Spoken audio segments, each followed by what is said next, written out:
Hello बच्चों, कैसे हैं आप लोग। मैं आवेश आप सभी का स्वागत करता हूं आपके अपने परिवार एनसीईटी कॉन्सेप्ट पर। आज हम लोग बच्चों एनसीईटी एग्जाम के बारे में जानेंगे, उसके एग्जाम पैटर्न के बारे में जानेंगे, सिलेबस के बारे में जानेंगे और कैसे आपको जो है प्रिपेयर करना है उसके बारे में हम डिटेल में जानेंगे। अच्छा, आप लोग सोच रहे होंगे सर अभी क्यों सिलेबस का वीडियो ला रहे हैं। तो बच्चों सिलेबस का वीडियो हम इसीलिए अभी ला रहे हैं क्योंकि हमारा जो है नया बैच जो कि टारगेट बैच नाम से लॉन्च हुआ है, इस बैच में बच्चे हम लोग एग्जाम ओरिएंटेड ही क्वेश्चन करने वाले हैं, एग्जाम को एकदम टारगेट करके करने वाले हैं। ठीक है, और मैं आपको अपने बारे में बता दूं, मेरा नाम आवेश है और मैंने जो है अपनी ग्रेजुएशन जो है बनारस हिंदू यूनिवर्सिटी से कंप्लीट की है और अभी मैं मास्टर्स परस्यू कर रहा हूं मैथमेटिक्स में ही। साथ ही साथ मैं आईआईटी जैम क्वालिफाइड हूं और सीयूईटी के थ्रू ही मेरा एडमिशन हुआ था। तो अगर सीयूईटी वाले बच्चे हो तो वो भी बिल्कुल आ सकते हैं, कोई समस्या नहीं है। ठीक है, और आपको बताऊं तो जैम के थ्रू मुझे आप ही क्या बोलते हैं, आपका एक कॉलेज होता है एनआईटी त्रिची और एनआईटी वारंगल, ये दोनों कॉलेज मिले थे जो कि आपके भी एनसीईटी के थ्रू भी आपको प्रोवाइड किया जाता है। ठीक है, तो आप लोग बिल्कुल रिलेट कर सकते हैं हमसे, बिल्कुल रिलेट कर सकते हैं, आपको कोई समस्या नहीं होगी। बात करते हैं बच्चे एनसीईटी के बारे में। एनसीईटी एग्जाम जो होता है ये आपको एक्चुअली मौका देता है आपको आईआईटी और जो आपके ट्रिपल आईटीज होते हैं और एनआईटीज कॉलेजेस होते हैं, कुछ सेंट्रल यूनिवर्सिटीज भी आपको ऑफर करती हैं। बीएससी प्लस बीएड करके एक कोर्स होता है जो कि 4 वर्षीय होता है। इसमें आपको 3 वर्ष की ग्रेजुएशन डिग्री प्लस साथ ही साथ आपको 2 वर्ष का जो आपका बीएड का कोर्स होता है वो भी 1 वर्ष में ही कर दिया जाता है, आपको दे दिया जाता है कि आप जो है बेटा ग्रेजुएट भी हो गए, साथ ही साथ आपने बीएड के कोर्स भी कर लिया, मतलब आप टीचर बनने के लिए जो है एलिजिबल हो जाते हैं। ठीक है, तो बड़ा शानदार कोर्स है और साथ ही साथ आपको आईआईटीज में पढ़ने का मौका मिलता है। तो ये सबसे खूबसूरत बात यही है कि आपको 4 साल जो है आपको आईआईटी कैंपस मिलेगा, आपका ओवरऑल ग्रोथ बड़ा शानदार होगा। चलिए तो बात करते हैं इसके सिलेबस और पैटर्न के बारे में। तो पहले मैं आपको बता दूं कि हमारा जो है टारगेट बैच बच्चा आया है जो कि हम करीब मान लीजिए कि आपके एग्जाम से पहले एकदम एग्जाम ओरिएंटेड क्वेश्चन ही करने वाले हैं, एग्जाम को टारगेट करके करने वाले हैं। हाँ जी, तो जिन बच्चों ने बैच नहीं लिया हो या फिर आपके जो भी मित्र जो हैं नहीं लिए हो अगर, तो उनको आप जरूर बताइए। जो बच्चे हमारे साथ पहले से जुड़े उनको पता है कि हमारा तैयारी किस लेवल पे पहुंच चुका है। एक्चुअली हम लोगों ने एक बैच कंप्लीट कर लिया, पूरी तरह सिलेबस खत्म कर दिया गया है और दोबारा हम लोग टारगेट बैच लेके आए। तो जिन बच्चों के मित्र वगैरह नहीं लिए हैं उनको आप लोग जरूर बता दीजिएगा कि टारगेट बैच आ गया है और बच्चे जो है आप लोग ले लीजिए। देखिए प्राइस भी इसके लिए काफी कम कर दिया गया है, आपका जो है 3999 का जो है आपको ऑफर प्राइस जो है 1799 चल रहा है आपका, बिल्कुल ले लीजिए बच्चे। चलिए आगे बात करते हैं। तो इंफॉर्मेशन जो है ये हमारे सीयूईटी कॉन्सेप्ट ऐप के बारे में है, आप लोग देख लीजिएगा। किसी कोई समस्या हो तो इस नंबर पे आप कॉल भी कर सकते हैं, कोई दिक्कत नहीं है। ठीक है, आगे बात करें बच्चे, अगर एग्जाम पैटर्न के बारे में बात करें, एनसीईटी एग्जाम पैटर्न के बारे में बात करें तो इसमें जो है टोटल आपसे जो है, एक्चुअली मैं मैथ्स के लिए पढ़ाता हूं तो मैं आपको मैथ्स के बारे में बताऊंगा। इसमें एक्चुअली 6-7 सब्जेक्ट पूछे जाते हैं, उसके लिए आपको टाइम दिया जाता है 180 मिनट का, पूरा टोटल टाइम आपको 180 मिनट का दिया जाता है, जिसमें से बच्चे आपसे मैथ के 28 क्वेश्चन पूछे जाएंगे। बात समझिएगा, मैथ के आपके 28 क्वेश्चन पूछे जाएंगे और उसमें से आपको बस मात्र 25 क्वेश्चन ही बनाने होते हैं, मात्र 25 क्वेश्चन ही बनाने होते हैं। लेकिन वो 25 क्वेश्चन ठीक ठाक लेवल के आते हैं, बढ़िया लेवल के आते हैं, क्योंकि आप समझिए आपने मैथ्स का सिलेबस देखा होगा 12th का, तो अगर उसमें से आपको सिर्फ 25 क्वेश्चन ही बनाने हैं तो आप कितने बढ़िया बेहतरीन क्वेश्चन अच्छे कॉन्सेप्ट बना सकते हैं। तो एनसीईटी जो है वो काफी बेहतरीन क्वेश्चन बनाता है, ये चीज मैंने नोटिस किया है। सीयूईटी और एनसीईटी कंपैरिजन में एनसीईटी काफी फार बेटर है क्वेश्चंस के मामले में। ठीक है, हाँ तो बात करें अगर क्वेश्चन लेवल की तो 28 क्वेश्चन आपसे पूछे जाएंगे, उसमें से आपको 25 क्वेश्चन बनाने होते हैं। साथ ही साथ इसमें क्या होता है, जैसे कुछ बच्चे अप्लाइड मैथमेटिक्स पढ़ते हैं, कुछ बच्चे कोर मैथमेटिक्स पढ़ते हैं। मैक्सिमम बच्चे जो हैं कोर मैथमेटिक्स के स्टूडेंट होते हैं, अप्लाइड वाले काफी कम बच्चे होते हैं। तो उसमें क्या होता है, आपसे बेटा 2 सेक्शन पूछा जाएगा, आपको एक दिया जाएगा सेक्शन ए, आपको दिया जाएगा सेक्शन ए और सेक्शन बी। सेक्शन बी जो होता है, सेक्शन आपका जो बी होता है उसमें आपका 2 पार्ट होता है, एक होता है बच्चा B1 और एक होता है B2। ठीक है, जो सेक्शन ए है उससे आपको सिर्फ 10 क्वेश्चन मात्र पूछे जाएंगे और 10 कंपलसरी होंगे। 10 क्वेश्चन आपसे पूछे जाएंगे, 10 क्या होंगे, कंपलसरी होंगे। इट मींस आपको करना ही करना है, चाहे वो आप अप्लाइड स्टूडेंट हो, सॉरी अप्लाइड मैथमेटिक्स के स्टूडेंट हो और चाहे आप कोर मैथमेटिक्स के स्टूडेंट हो, आपको करना ही करना है। साथ ही साथ अगर आप जो है कोर मैथमेटिक्स के स्टूडेंट है तो आपको B1 चूज करना है और अगर आप अप्लाइड के स्टूडेंट है तो आपको B2 चूज करना है। B1 और B2 में क्या होगा बेटा, आपसे 18 क्वेश्चन पूछे जाएंगे और आपको उन 18 में से जो है मात्र 15 क्वेश्चन यानी कि 15 क्वेश्चन ही बनाने होते हैं। इस प्रकार से 15 और 10 मिलके 25 क्वेश्चन हो जाते हैं और टोटल कितने होते हैं आपके पास, 28 क्वेश्चन हो जाते हैं। तो 28 क्वेश्चन में से अगर आप 25 क्वेश्चन बनाते हैं तो आपका जो है मैथ्स का पार्ट कवर हो जाएगा बड़ी आसानी से। अच्छा, दूसरी बात क्या है, क्या सर नेगेटिव मार्किंग है? बिल्कुल है। आपको प्रत्येक उत्तर के लिए, सही उत्तर के लिए बच्चा जो है 5 मार्क्स दिए जाएंगे, +5 की मार्किंग हो जाएगी। और जो है अगर आप जो है क्वेश्चन गलत करते हैं तो आपके लिए उसके लिए नेगेटिव मार्किंग -1 की दी जा रही है। ठीक है, तो इस बात का ध्यान रखना है कि आप जो है एक्यूरेसी आपकी काफी सही रहे, गलत नहीं करना है। आगे बढ़ते हैं, आगे बात करें बेटा इसके PYQs के बारे में बात करें तो अभी हमने जो है हमारा जो बैच अभी खत्म हुआ है परसों नरसों 2-3 दिन पहले हमने जो है लास्ट क्लास ली थी प्रोबेबिलिटी की हमारी, तो उसमें पूरे के पूरे जो है PYQs के बारे में डिस्कशन किया गया था, किस लेवल के PYQs पूछे जाते हैं। मगर आपको बताऊं थोड़ा सा, तो CVT के मुकाबले जो है NCET के जो PYQs होते हैं वो काफी अच्छे लेवल के होते हैं, उनका लेवल जो है CVT के मुकाबले काफी ठीक ठाक होता है। तो जो बच्चा अगर CVT की तैयारी कर रहा है या जो बच्चा सिर्फ सोच रहा हो कि सर NCERT करके जो है हमारा हो जाएगा, तो बिल्कुल आपका ऐसा नहीं होने वाला है। NCERT की तैयारी करके जो है आप NCET जो है नहीं क्रैक कर सकते, कभी नहीं कर सकते, मतलब कभी नहीं तो मैं नहीं कहूंगा, कर सकते हैं, लेकिन ये कहूंगा कि उसका जो लेवल होता है बेटा वो ठीक ठाक होता है। जेईई मेन तक कभी कभी कुछ क्वेश्चन पहुंच जाते हैं। ठीक है, तो अगर PYQs की बात करें बेटा, PYQs की बात करें तो आपके जो बड़े टॉपिक्स है जैसे आपका इंटीग्रेशन है, मैट्रिसेस है, डिफरेंशिएशन है, तो इन सब चैप्टर से थोड़े ज्यादा क्वेश्चन पूछ जाते हैं। नंबर ऑफ जैसे आपको 25 क्वेश्चन अगर बनाने हैं तो आप बड़े चैप्टर थोड़ा ज्यादा क्वेश्चन दे देंगे तो उसमें क्या होता है कि आपसे 2 या 3 क्वेश्चन पूछे जाते हैं। बाकी जो छोटे चैप्टर्स हैं उनसे आपको एक क्वेश्चन ही देखने को मिलते हैं, 1 या मैक्सिमम 2 क्वेश्चन देखने को मिलता है। और वो 2 क्वेश्चन जो होते हैं वो जो उस चैप्टर का जो सबसे टफ कॉन्सेप्ट होता है, सबसे कठिन जो कॉन्सेप्ट होता है उनसे उठा के देते हैं NCET वाले, ये खास बात है इसकी। ठीक है, ठीक है, अगर थोड़ा सिलेबस की बात करें बेटा, सिलेबस की बात करें तो आपका जो पहला यूनिट आता है वो अलजेब्रा का आता है, पहला यूनिट जो है बच्चे वो अलजेब्रा का आता है। ठीक है, और अलजेब्रा में अगर हम बात करते हैं बेटा तो अलजेब्रा में आपका मैट्रिसेस आता है। ये अब अलजेब्रा जो है बेटा ये आपका सेक्शन 1 के अंतर्गत आएगा। ये आपके लिए चाहे वो अप्लाइड मैथ का स्टूडेंट हो चाहे वो कोर मैथ का स्टूडेंट हो, दोनों के लिए जो है वो कंपलसरी रहेगा। हाँ जी, तो अलजेब्रा में देखिए आपसे क्या पूछा जा रहा है, आपसे matrices and types of matrices. ठीक है, मैट्रिक्स और उसके प्रकार। अच्छा, एक मजे की बात आपको बता दूं कि अगर कोई बच्चा हिंदी माध्यम का है चाहे वो अंग्रेजी माध्यम का, आपको कोई भी प्रॉब्लम नहीं होने वाली है। हमारी जो क्लासेस होती हैं वो बाइलिंगुअल होती हैं। ठीक है, आपको हिंदी में भी क्वेश्चन प्रोवाइड किए जाते हैं, इंग्लिश में भी प्रोवाइड किए जाते हैं, हिंदी में पढ़ाया जाता है, साथ ही साथ आपको इंग्लिश में भी सेम कंटेंट प्रोवाइड किया जाता है। तो बिल्कुल परेशान होने की जरूरत नहीं है, अगर आप चाहे हिंदी माध्यम से हो चाहे इंग्लिश माध्यम से हो, बिल्कुल परेशान नहीं होना। चलिए, तो अलजेब्रा में बेटा क्या है, matrix and types of matrix, matrix और उनके प्रकार है। इक्वलिटी ऑफ मैट्रिक्स आपसे पूछा जाएगा, ट्रांसपोज ऑफ मैट्रिक्स पूछा जाएगा, सिमेट्रिक और स्क्यू सिमेट्रिक मैट्रिक्स अगर आप लोगों ने पढ़ा हो, आप लोगों ने पढ़ लिया होगा, 12th का बोर्ड देने वाले होंगे कुछ दिनों में, तो सिमेट्रिक स्क्यू सिमेट्रिक पूछा जाएगा आपसे। ठीक है, अलजेब्रा ऑफ मैट्रिक्स में क्या आ जाता है आपका एडिशन सब्ट्रैक्शन आप लोगों ने पढ़ा होगा, मल्टीप्लिकेशन, उसके बाद फिर आपका डिटरमिनेंट वाला यूनिट आ जाएगा। डिटरमिनेंट अगला ही चैप्टर पड़ जाता है मैट्रिक्स के बाद वाला। डिटरमिनेंट में देखिए आपसे क्या क्या पूछ रहा है, उसमें आपको इनवर्स ऑफ मैट्रिक्स जानने को मिलेगा, सॉल्विंग ऑफ साइमल्टेनियस इक्वेशंस और यूजिंग मैट्रिक मेथड्स। तो जो हम लोग इक्वेशंस को सॉल्व करते हैं, इक्वेशन को सॉल्व करते हैं मैट्रिक्स के हेल्प से, वो भी आपको टॉपिक्स इसमें पढ़ने हैं। ठीक है, समीकरणों को हल करना सीखना है मैट्रिक्स मेथड की मदद से। ठीक है, दूसरा जो आपका यूनिट आता है बेटा वो आता है कैलकुलस का। अच्छा, एक बात बता देता हूं, मैट्रिक्स चैप्टर काफी इंपॉर्टेंट है और काफी इजी है, आपको अच्छे मार्क्स देता है। तो मैट्रिक्स चैप्टर बेटा अच्छे से कवर करिएगा, अच्छे से कवर करिएगा। इसका वेटेज भी काफी हाई है, दोनों में कंपलसरी है, चाहे वो आप अप्लाइड के हो चाहे वो आप कोर के हो। ठीक है, आगे बात करें बेटा कैलकुलस की, अगर हम बात करते हैं कैलकुलस की बात करते हैं तो कैलकुलस में देखिए आपसे higher order derivative up to second order पूछा जा रहा है। Higher order derivative up to second order means d2y upon में dx स्क्वायर, d2y अपॉन में dx स्क्वायर, ये वाले जो प्रश्न होते हैं आपसे पूछे जा रहे हैं। सेकंड डेरिवेटिव तक आपको करना है। फिर आपसे क्या हो जाता है, इंक्रीजिंग एंड डिक्रीजिंग फंक्शन आपसे पूछा जा रहा है। बढ़ते और घटते फलन जो होते हैं, जो आपके फंक्शंस होते हैं, कहाँ पे इंक्रीज कर रहे हैं कहाँ पे डिक्रीज कर रहे हैं, इनसे क्वेश्चन पूछे जाते हैं।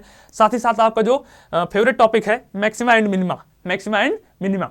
ठीक है, अधिकतम और न्यूनतम, उच्चतम और न्यूनतम मान जो पूछता है, मैक्सिमा और मिनिमा, ये टॉपिक आपका कवर कर रहा है। चलिए, तीसरा जो बच्चा यूनिट आता है वो आपका इंटीग्रेशन और उसका एप्लीकेशन आता है। इंटीग्रेशन एंड इट्स एप्लीकेशन आता है, मींस क्या होता है आपका समाकलन और उसके प्रयोग, समाकलन उसके अनुप्रयोग। ठीक है, आप लोगों ने पढ़ा होगा समाकलन और अवकलन, तो ये वाला जो आपका टॉपिक था ये अवकलन का था और ये वाला आपका समाकलन का हो जाएगा। देखिए आपसे क्या क्या पूछ रहा है, indefinite integral of a simple function, indefinite integral of a simple function, evolution of indefinite integral, definite integral, application of integration as a area under the curve. Means आपको इंटीग्रेशन की मदद से बच्चा जो है कर्व का एरिया फाइंड आउट करना होता है। आप लोगों ने निकाला होगा, उसमें स्ट्रिप हम लोग लगाते हैं, एक बार वाई एक्सिस के सिमेट्रिक लगाते हैं, एक्स एक्सिस के सिमेट्रिक लगाते हैं और उसकी मदद से हम लोग जो है अपना एरिया फाइंड आउट करते हैं। ठीक है, तो ये उस टाइप के सारे प्रश्न आपसे जो है पूछे जाएंगे। ठीक है, साथ ही साथ आपसे डेफिनेट और इंडेफिनिट पूछा जा रहा है, निश्चित समाकलन जिसमें जो है आपको लिमिट दी होती है और लिमिट नहीं दी होती है, इन सभी प्रश्नों को जो है कवर करता है आपका इंटीग्रेशन। ठीक है, अच्छा, जो आपका चौथा बेटा चैप्टर है वो आता है डिफरेंशियल इक्वेशन का। डिफरेंशियल इक्वेशन देखिए क्या पूछा जा रहा है आपसे, order and degree of differential equation. Order और डिग्री से, अच्छा आपको लगता होगा सर ऑर्डर एंड डिग्री काफी इजी टॉपिक है। नहीं बेटा, हम आपको क्वेश्चंस कराएंगे ना, आपको ऑर्डर एंड डिग्री भी लगेगा हमने तो अच्छे से पढ़ा ही नहीं, आपको ऐसा लगेगा। ऑर्डर एंड डिग्री से भी बहुत बेहतरीन प्रश्न बनते हैं, बहुत ही बेहतरीन प्रश्न बनते हैं बच्चे, जो आपसे एग्जाम में पूछे जाते हैं। ठीक है, साथ ही साथ आपसे देखिए दूसरा टॉपिक जो पूछ रहा है, solving of differential equation with the variable separable methods, समीकरणों को हल करना वेरिएबल सेपरेशन मेथड से। और भाई 2 मेथड थे, वो कहां गए? अच्छा, ये आपका जो चौथा टॉपिक है सिर्फ एक ही दिया है, क्योंकि ये आपका कंपलसरी है बेटा, किसके लिए? B1 और B2 दोनों के लिए कंपलसरी, इसलिए आपसे सिर्फ यही टॉपिक पूछा जा रहा है। अभी हम इसके बारे में थोड़ा डिटेल में पढ़ेंगे, जो बच्चे कोर मैथमेटिक्स के हैं उनके लिए इसमें थोड़ा डिटेल और ऐड होती है। ठीक है, और प्रोबेबिलिटी डिस्ट्रीब्यूशन में बस सिंपल प्रोबेबिलिटी क्या जाता है आपका, सिंपल प्रोबेबिलिटी, सरल प्रायिकता आपसे पूछी जाएगी। साथ ही साथ जो छठा आपका चैप्टर आता है वो है लीनियर प्रोग्रामिंग। लीनियर प्रोग्रामिंग, इसमें क्या हो जाएगा आपका, ग्राफिकल मेथड से जो है सोल्यूशन को सॉल्व करना, समस्याओं को हल करके उनका जो है सोल्यूशन फाइंड आउट करना। हम लोग जो पॉइंट निकालते हैं ग्राफिकल मेथड से सॉल्व करके हमको निकालना है एलपीपी में। साथ ही साथ आपको फिजिबल रीजन, इनफिजिबल रीजन, संभव और असंभव क्षेत्र और ऑप्टिमल फिजिबल रीजन ये बताना है। तो अभी तक हमने जो 6 चैप्टर जाने बेटा कौन कौन से हमने जाना बेटा, मैट्रिक्स वाला एक चैप्टर जाना, अलजेब्रा जाना, दूसरा हमारा टॉपिक था कैलकुलस, तीसरा हमने जाना इंटीग्रेशन, और चौथा हमारा डिफरेंशियल इक्वेशन, और पांचवा बेटा क्या, प्रोबेबिलिटी, और छठा हमारा एलपीपी हो गया। ये जो चैप्टर है इनके कुछ टॉपिक चुने हुए, देखिए ध्यान से देखिएगा, सारे टॉपिक नहीं है, कुछ चुनिंदा टॉपिक्स जो है बच्चे वो कंपलसरी है, किसके लिए? दोनों के लिए, चाहे वो अप्लाइड मैथ का स्टूडेंट हो चाहे वो कोर मैथमेटिक्स का स्टूडेंट हो। ठीक है, अभी हम जो देखने वाले हैं B1 टॉपिक बेटा, B1 जो है ये आपके कोर मैथमेटिक्स वाले बच्चों के लिए है, कोर मैथमेटिक्स वाले बच्चों के लिए है, जो कि आप लोग बोर्ड्स में पढ़ते हैं, बोर्ड एग्जाम में पढ़ते हैं। मैक्सिमम बच्चे जो है कोर मैथमेटिक्स के ही होते हैं, जो आप लोग एनसीईआरटी की किताबों में पढ़ते हैं बच्चे मैथमेटिक्स की। ठीक है, चलिए अगर इसके बारे में जाने तो इसमें आपका पहला जो यूनिट है वो है relation and functions. Relation and functions unit है बेटा, उसमें देखिए आपसे क्या प्रश्न पूछे जाते हैं, संबंध और फलन। इसमें देखिए टाइप्स ऑफ रिलेशन पूछा जाएगा, रिफ्लेक्सिव, सिमेट्रिक और ट्रांसिटिव, किस टाइप का आपका रिलेशन है ये आपको बताना हो जाएगा। फिर वन वन फंक्शन और onto function, one one function और ऑन टू फंक्शन के बारे में पूछा जा रहा है। साथ ही साथ इनवर्स ट्रिग्नोमेट्री आ गया है, इसके बाद इनवर्स ट्रिग्नोमेट्री आ गया है, प्रतिलोम त्रिकोणमितीय फलन। आप लोग क्लास 7 में त्रिकोणमिति पढ़ के आते होंगे, ट्रिग्नोमेट्री पढ़ के आते होंगे, उसी का हम लोग इनवर्स देखते हैं क्लास 12 में, इनवर्स ट्रिग्नोमेट्री जिसको बोलते हैं। इसमें देखिए क्या हो जाएगा आपको बेटा, डिफिनेशन आ जाएगा, रेंज आ जाएगा, डोमेन, प्रिंसिपल वैल्यू निकालना। प्रिंसिपल वैल्यू निकालना काफी इंपॉर्टेंट टॉपिक होता है, प्रिंसिपल वैल्यू से काफी सारे क्वेश्चन पूछे जाते हैं बेटा। साथ ही साथ आपका graph of inverse trigonometric function. ठीक है, ग्राफ से भी क्वेश्चन काफी बनते हैं, ग्राफ से भी क्वेश्चन बनते हैं। आपको ग्राफ दे दिया जाएगा और पूछेगा कि इसका डोमेन और रेंज बताओ, या फिर डोमेन और रेंज दे देगा, बोलेगा इसका ग्राफ बनाओ, या ये किस फंक्शन का ग्राफ है। इस टाइप के क्वेश्चन आपसे काफी बनते हैं। ठीक है, आगे बात करें बेटा, यूनिट 2 जो है आपका अलजेब्रा का जाता है, मैट्रिक्स का। अब देखिए जो सेक्शन A1 में था मैट्रिक्स, वो वाला उसमें काफी सारे टॉपिक छोड़ दिए गए थे, वो सारे टॉपिक इसमें इंक्लूड है आपके अलजेब्रा में मैट्रिक्स के। ठीक है, ध्यान देखिए, मैट्रिक्स में आपसे पूछ रहा बेटा कॉन्सेप्ट, मैट्रिक्स होता क्या है, नोटेशन, उसका order, equality, types of matrix, zero matrix, transpose of matrix, symmetric, skew symmetric, means types of matrix में सारे मैट्रिक्स आ गए आपके, स्क्वायर वगैरह सब कुछ आ जाता है। ठीक है, फिर आपका ऑपरेशन आ जाएगा, एडिशन करना, मल्टीप्लिकेशन भी था, स्केलर। ठीक है, मैट्रिक्स देखिए जब आप मैट्रिक्स पढ़ेंगे बेटा तो उसमें आप लोग मल्टीप्लिकेशन सीखेंगे, तो 2 टाइप का मल्टीप्लिकेशन होता है, एक होता है मैट्रिक्स मल्टीप्लिकेशन और एक होता है आपका स्केलर मल्टीप्लिकेशन। तो देखिए इसमें दोनों टॉपिक कवर कर रहा है। साथ ही साथ आपको देखिए properties of addition, multiplication, scalar multiplication, non commutative of multiplication of matrix and existence of non matrix whose product is the zero matrix. ठीक है, ये टॉपिक भी आपको कवर करना है। साथ ही आपको इनवर्टिबल मैट्रिक्स की, आप किस मैट्रिक्स का जो है इनवर्स पॉसिबल है, किसका नहीं पॉसिबल है। ठीक है, साथ ही साथ आपको कि जो मैट्रिक्स का जो इनवर्स होता है वो यूनिक होता है, उस पे भी आपसे क्वेश्चन पूछ रहा है। यूनिकनेस ऑफ, ये जो आपका थ्योरम होता है बेटा, यूनिकनेस ऑफ द मैट्रिक्स। ठीक है, इससे भी क्वेश्चन बनते हैं। चलिए आगे बात करें बच्चा, डिटरमिनेंट की बात करें। डिटरमिनेंट की बात करें, सारणिक बोलते हैं हिंदी में, डिटरमिनेंट को हिंदी में सारणिक बोलते हैं। मैट्रिक्स का ही ये सेकंड पार्ट होता है। ठीक है, इसमें क्या देखिए पूछ रहा आपसे determinant of a square matrix. Actually जो डिटरमिनेंट होता है वो स्क्वायर मैट्रिक्स का हम लोग निकाल लेते हैं। ठीक है, इसमें देखिए आपका माइनस फाइंड आउट करना, कोफैक्टर फाइंड आउट करना, ये दोनों इंपॉर्टेंट टॉपिक्स है। माइनस और कोफैक्टर जो है ये सब आपकी मदद करते हैं inverse of matrix find out करने में। ठीक है, फिर देखिए क्या पूछ रहा है आपसे, application of determinants, finding the area of triangle. आप जो है डिटरमिनेंट्स की मदद से जो है किसी ट्रायंगल का एरिया कैसे निकालते हैं, ये भी इस टाइप के क्वेश्चन काफी बनते हैं आपसे। Adjoint and inverse of square matrix, adjoint निकाला, इनवर्स निकालना, कंसिस्टेंसी क्या होती है, इनकंसिस्टेंसी क्या होती है, number of solution of a system of linear equation by examples, ठीक है, कि आप जो है कैसे आप पता करेंगे कि इस सोल्यूशन के, इस क्वेश्चन के प्रॉपर पर्टिकुलर क्वेश्चन के जो है कितने सोल्यूशन पॉसिबल हैं, इन सब क्वेश्चंस को करना। साथ ही साथ solving system of linear equation in 2 और 3 वेरिएबल्स, 2 और 3 वेरिएबल के अगर आपके जो क्वेश्चंस हैं उनको जो है मैट्रिक्स या डिटरमिनेंट की हेल्प से सॉल्व करना, ये इस चैप्टर में आपको सिखाया जाएगा, पढ़ाया जाएगा बच्चा। साथ ही साथ देखिए आपका यूनिट 3 जो है कैलकुलस आ जाता है, कैलकुलस आ जाता है। अब देखिए आपको ये सब फेमिलियर लग रहा होगा कि हम लोग ये पढ़ के आए हुए हैं, ठीक है। तो इसमें जो बेटा आपका पहला टॉपिक है कंटिन्यूटी एंड डिफरेंशिएबिलिटी वाला चैप्टर आता है कैलकुलस में। इसमें आप जानेंगे बेटा कंटिन्यूटी क्या होती है, डिफरेंशिएबिलिटी क्या होती है, चेन रूल कैसे, बेसिकली हम लोग डिफरेंशिएशन करना सीखेंगे, डेरिवेटिव निकालना सीखते हैं इसमें, ठीक है। कंटिन्यूटी क्या होगी, डिफरेंशिएबिलिटी क्या होगी, चेन रूल निकालना जानेंगे, चेन रूल की मदद से हम लोग डेरिवेटिव कैसे फाइंड आउट करते हैं, ठीक है। और चेन रूल देखिए इसमें इनवर्स ट्रिग्नोमेट्री का हम लोग जान रहे हैं, जैसे आपका sine inverse x, cos inverse x या फिर टेन इनवर्स एक्स, इन सब फंक्शंस का, ठीक है। इंप्लिसिट फंक्शन क्या होता है, ठीक है, एक्सप्लिसिट फंक्शन क्या होता है, ये सब जानेंगे। Concept of exponential logarithmic function, ठीक है, लॉग और एक्सपोनेंशियल का काफी ज्यादा इसमें यूज है, काफी ज्यादा यूज है बच्चा, ठीक है, दोनों एक दूसरे के अपोजिट होते हैं, आपको ये सब चीजें सिखाई जाएगी, ठीक है।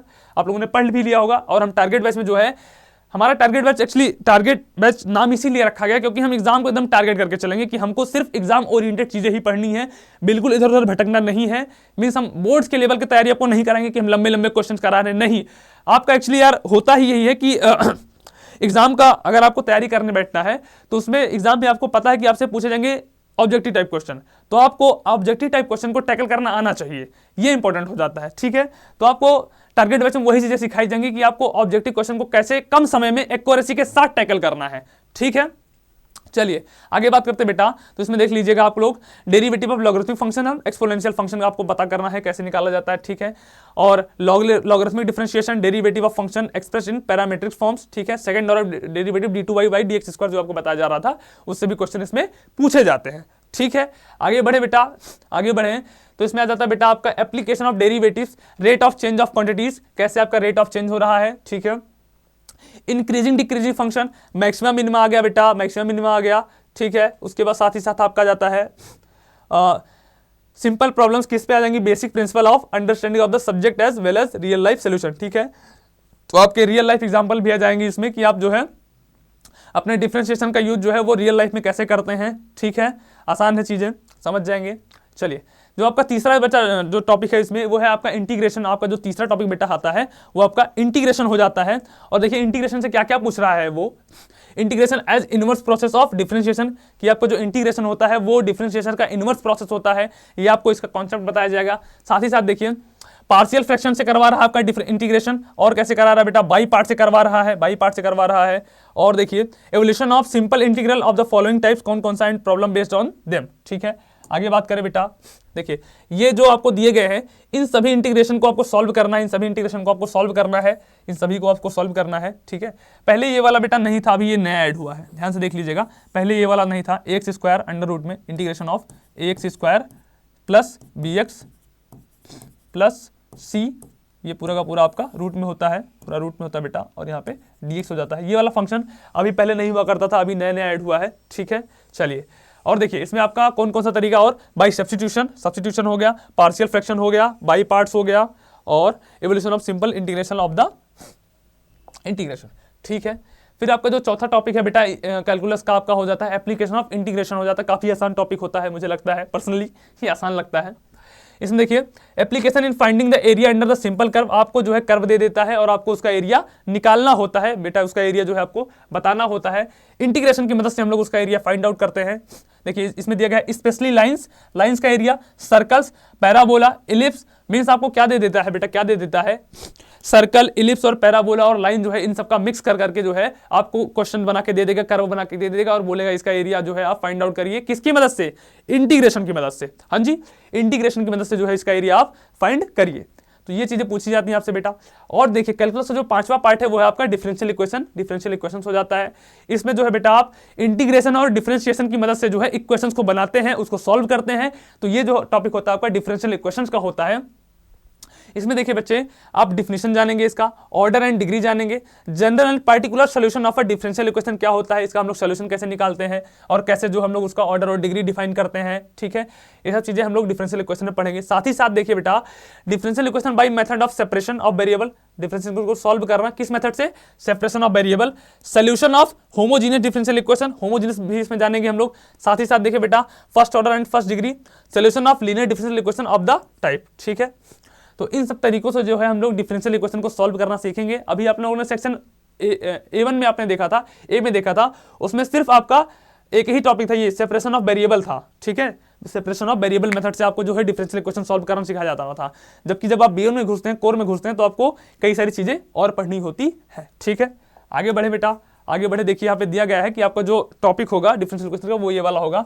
ये थोड़ा ब्लर हो गया बेटा, ये dy by D X plus P Y, ये लिखा गया है dy by D X plus P Y is equal to Q, ठीक है। और ये दूसरा क्या होता है बेटा, dx अपॉन में dy plus P X is equal to Q, ठीक है। यहाँ पे जो है आप लोग, यहाँ पे जो है बेटा डिफरेंशियल इक्वेशन को इस तरीके से सॉल्व करते हैं, पढ़ाया गया है, आपको पढ़ाया गया है। जो बच्चे हमसे पढ़े वो जान रहे होंगे कि सर क्या बताने का प्रयास कर रहे हैं। चलिए आगे बात करें बेटा। आगे जो है बेटा आपका चौथा यूनिट चालू हो जाता है, vector and 3 dimensional geometry, vector and 3 dimensional geometry. इसमें क्या होता है बच्चे, इसमें क्या होता है, सदिश, हिंदी में इसको सदिश बोला जाता है, सदिश बोला जाता है, वेक्टर्स। इसमें जो है हम लोग 3D ज्योमेट्री पढ़ते हैं, 3D ज्योमेट्री पढ़ते हैं, अपना एक्स वाई और जेड एक्सेस के बारे में जानते हैं। इसका देखिए सिलेबस देख लीजिए थोड़ा सा आप। वेक्टर्स एंड स्केलर्स पूछा जाएगा, magnitude and direction of vector, direction cosine and direction ratio, types of vector, equal, unit, zero, parallel and collinear vectors, position vector क्या होता है, ठीक है, पॉइंट वेक्टर क्या होता है, नेगेटिव ऑफ वेक्टर क्या होता है, कंपोनेंट्स ऑफ वेक्टर क्या होता है, addition of vectors, multiplication of vectors by a scalar, position vector of a point dividing a line segment in a given ratio, ठीक है। इन सभी टॉपिक से जो है बढ़िया क्वेश्चन बनते हैं। देखिए ये टॉपिक काफी शानदार है। Definition, geometrical interpretation, properties and application of scalar, dot product और क्रॉस प्रोडक्ट, ठीक है, जिसको वेक्टर प्रोडक्ट भी बोला जाता है, मींस मल्टीप्लिकेशन जो है, इससे भी क्वेश्चन आपसे पूछे जाएंगे। साथ ही साथ आपका जो दूसरा चैप्टर हो जाता है इसी का, वो होता है 3 डायमेंशनल ज्योमेट्री। इसमें देखिए आपसे डायरेक्शन कोसाइन, डायरेक्शन रेशियो, ठीक है, of a line joining 2 points, ठीक है, 2 पॉइंट को अगर लाइन ज्वाइन कर रही है तो उसका डायरेक्शन कोसाइन और डायरेक्शन रेशियो क्या होगा, Cartesian equation, vector equation of a line, skew line, shortest distance between 2 lines, angle between 2 lines, इन सारे टॉपिक से जो है बेटा क्वेश्चन पूछे जाते हैं। और मैक्सिमम क्वेश्चन जो है इन्हीं सब टॉपिक से बनते हैं, इसी चैप्टर से बनते हैं, ठीक है।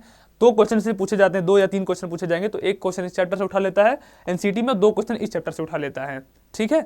चलिए आगे बात करें बेटा, आगे बात करें तो एलपीपी, लीनियर प्रोग्रामिंग, जो कि आपका 5वां टॉपिक है, और बच्चों को ये सबसे लड्डू टॉपिक लगता है, इजी टॉपिक लगता है, क्योंकि इसमें आपको एक ही मेथड पढ़ना होता है। कौन सा, कौन सा, ग्राफिकल मेथड। ग्राफिकल मेथड आपको पढ़ना होता है। जैसे आप ग्राफिकल मेथड सीख जाते हैं, आप सारे क्वेश्चन करना सीख जाते हैं।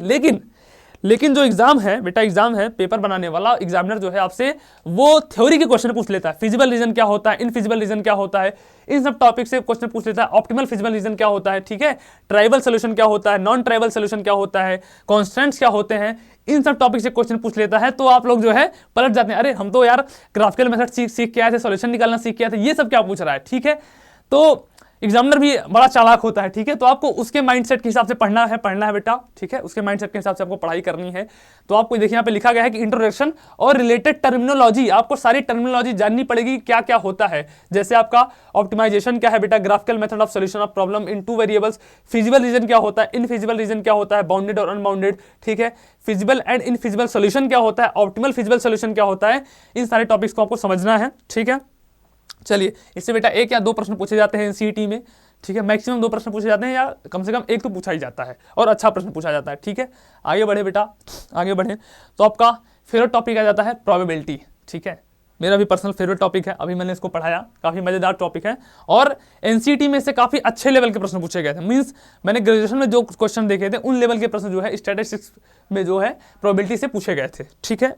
इसमें देखिए बेटा conditional probability, multiplication theorem on probability, independent event, total probability और बेस थ्योरम। देखिए 4-5 टॉपिक आपसे कवर किए गए। इसमें एक टॉपिक कट हुआ है कौन सा बेटा, रैंडम वेरिएबल वाला टॉपिक जो है इसमें नहीं लिखा गया है, ठीक है। एनसीईटी में जो है रैंडम वेरिएबल भी पूछा जाता है, सीवीटी में नहीं पूछा जाता है, ठीक है। Random variable and probability distribution, and probability distribution. ठीक है, प्रोबेबिलिटी डिस्ट्रीब्यूशन, ये वाला जो टॉपिक है,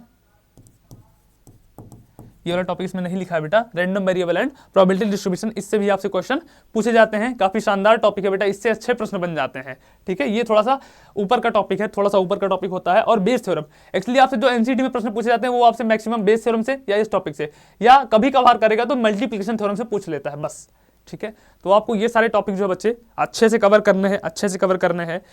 और जब तक जो है बच्चे आप सिर्फ वीडियो देखेंगे काम नहीं होगा, आपको कॉपी और कलम उठाना पड़ेगा, पेज को कलर करना पड़ेगा, काला करना पड़ेगा, भरना पड़ेगा, तभी कुछ हो पाएगा। क्योंकि एनसीईटी जो है बेटा बहुत ही शानदार प्रश्न मैथमेटिक्स से बनाता है। तो अगर आपको लग रहा हो कि हम सिर्फ लेटे लेटे वीडियो देख के चले जाएंगे, हो जाएगा, ऐसा नहीं होने वाला है, ऐसा बेटा बिल्कुल नहीं होने वाला है। ठीक है, आपको मेहनत करनी पड़ेगी और आपको हम बताएंगे, हम तो बताएंगे ऑब्वियसली, हम बताएंगे क्योंकि हम उसी की तैयारी करवा रहे हैं। और आप देख लीजिए पिछले 3-4 सालों से हमारा चैनल जो है एनसीटी कॉन्सेप्ट जो है, एनसीटी जब से आया हुआ है, एनसीटी भी 3-4 साल हुए हैं आए हुए, जब से आए हुए तब से हम लोग तैयारी करा रहे हैं और उसमें नंबर 1 बने हुए हैं। एनसीटी अगर आप सर्च करेंगे तो हमारा ही चैनल आएगा आपको, उसमें नंबर 1 बने हुए हैं बेटा। ठीक है, तो आप लोग जो है जल्दी से जल्दी बैच ले लीजिए। जो भी आपके इत्र मित्र दोस्त यार नहीं लिए हुए हैं उनको भी आप सजेस्ट करिए कि भाई यहाँ पे तैयारी करवाई जा रही है। अभी नया बैच लॉन्च हुआ है, टारगेट बैच, जिसमें हम सिर्फ एग्जाम ओरिएंटेड पढ़ाई ही करेंगे। ठीक है, तो जरूर बच्चे ले ले। देखिए, अच्छा इसके बाद जो है बेटा, इसके बाद जो है वो B2 का अप्लाइड मैथ वाले बच्चों का टॉपिक चालू हो जाता है। और हम जो है पर्सनली, मतलब मैं अप्लाइड मैथ्स के लिए नहीं पढ़ाता हूँ। तो जिन भी बच्चे अप्लाइड मैथ्स के लिए हैं, अगर वो बैच ज्वाइन करते तो एक बार बता देंगे तो मैं उनको पढ़ा दूंगा। क्योंकि इसमें जो टॉपिक्स हैं सेक्शन A1 तो आपका सेम ही है, थोड़े बहुत टॉपिक नए आ जाते हैं।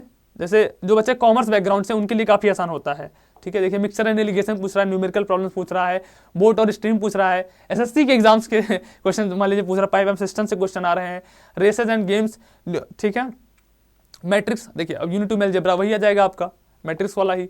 ठीक है, तो आप लोग देख लीजिएगा, जो बच्चा बेटा अप्लाइड मैथमेटिक्स का वो इस सिलेबस आगे का देख सकता है पूरी तरीके से। ठीक है, पूरी तरीके से वो डिटेल सिलेबस इसका देख सकता है। लेकिन हम बात करेंगे बेटा, हम कहाँ तक बात करेंगे, हम बात करने वाले हैं प्रोबेबिलिटी तक, हमारा बात होने वाला है सिर्फ कहाँ तक बेटा, प्रोबेबिलिटी तक हम बात करने वाले हैं। हम पढ़ाने वाले हैं बेटा आपको टारगेट बैच में, प्रोबेबिलिटी तक आपको पढ़ाया जाएगा, डिटेल में पढ़ाया जाएगा, बहुत अच्छे से तैयारी की जाएगी। ठीक है, आपको कॉन्सेप्ट समझाए जाएंगे और PYQs और उनसे रिलेटेड सारे क्वेश्चन आपको कराए जाएंगे। तो जिन भी बच्चों ने बैच नहीं लिया है, आप उनको जरूर कहिए कि बैच ले लिए। ठीक है, बैच ले ले बेटा, अभी ऑफर भी चल रहा है। और बढ़िया से अपना जो है एक सीट जो है सुनिश्चित करें बेटा, एक सीट जो है सुनिश्चित करें, अपना जो है एक सीट जो है सुनिश्चित करें। देखिए अभी ऑफर भी चल रहा है, आपका प्राइस भी काफ़ी लो है। ठीक है, बाकी आपकी कोई क्वेरीज हो इस एग्जाम से रिलेटेड या फिर और किसी चीज़ से रिलेटेड, एग्जाम से रिलेटेड या हमसे रिलेटेड, तो आप बिल्कुल जो है कमेंट बॉक्स में आपके लिए खुला हुआ है, आप पूछ सकते हैं, कोई समस्या नहीं, आपको जवाब दे दिया जाएगा। बाकी ऑल द बेस्ट, अच्छे से तैयारी करिए बेटा, जल्दी ही आपका एग्जाम 2-3 महीने में होने वाला है। और आपको सोचिए, आपको IIT में पढ़ने का मौका मिलेगा बिना JEE मेन और एडवांस दिए हुए। सारी सुविधाएं आपको IIT में मिलेंगी, आपको IIT का कैंपस मिलेगा, बड़ा शानदार। मैं तो यहीं BHU में पढ़ाई करता हूँ, तो मेरे यहाँ तो IIT BHU है, तो मैं देखा हूँ कि लाइफ स्टाइल कितनी शानदार होती है, कितनी शानदार आपका जीवन शैली हो जाती है। ठीक है, तो ऑल द बेस्ट सभी को, जुड़िए हमारे साथ, धन्यवाद।